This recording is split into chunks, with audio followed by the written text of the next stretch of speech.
This is high heat lacquer stick. I'm going to follow this up with a red lacquer stick so that it blends a little better with the rosewood. And I'm doing the underside of the fingerboard first. Well, one color was a bit too brown and the other one was a bit too red. So I'm kind of mixing the two of them to get kind of a median color between the red and brown. The hot knife just blends the two colors together. And it gives us, a sort of pretty decent match here. You'll see when I get it all leveled out and French polished. Makes a nice job. I mean, the finish on this guitar is pretty ragged anyway. But so I'm just kind of spotting each fret slot with the dark brown, and I'll follow that up with that deep red mahogany and then see what kind of color match we get. So when I touch that, it flows in underneath the fret and kind of fills that void. So this is our, what they call deep red mahogany. I got this at Lee Valley, actually, these sticks. Lee Valley is local and they carry them, so I know that Lee Valley ships stateside, so any of you guys in the US can easily get this mail order through Lee Valley, based out of Ottawa, Canada, their head office, but they ship worldwide. And that's the first step with the lacquer stick. Here we go, and that is what we end up with.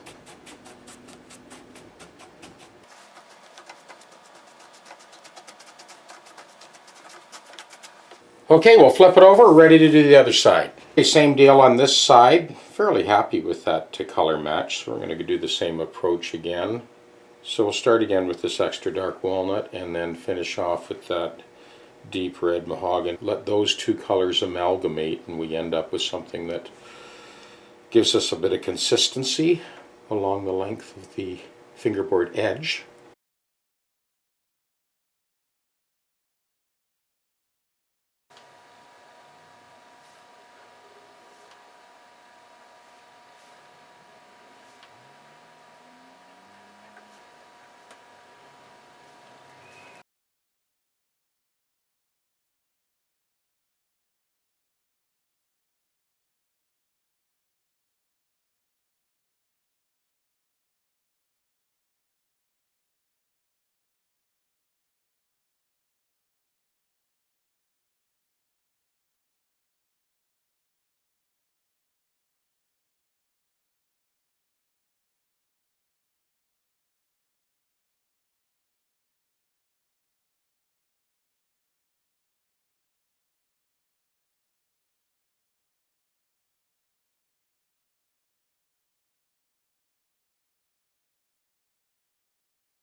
We get all that real craggy stuff off with the 80 grit.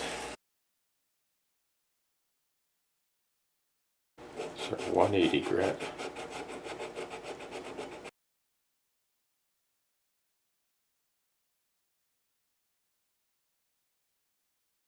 So that 180 pretty well levels it flush with the original finish. And once we finish with the 180, then I'll remask and sand it with the 600 and get it ready for that little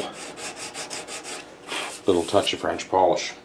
There's hunks of finish missing all over this guitar. This is why I'm using this lighter tack painter's tape so that we don't take any more of this already crumbling finish. We'll wrap that foam covered tongue depressor in 600 grit and just finish this off so we get a consistency for the French polish.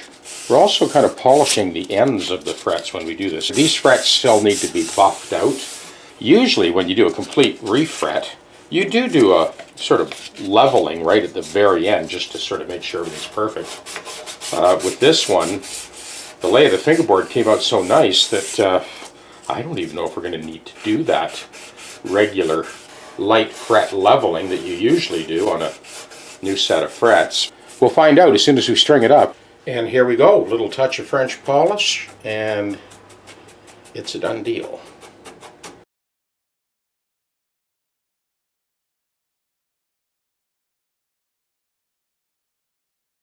Just so you know, that little bit of spillover onto the surface of the fingerboard, that's going to be steel wooled off when we buff the frets out.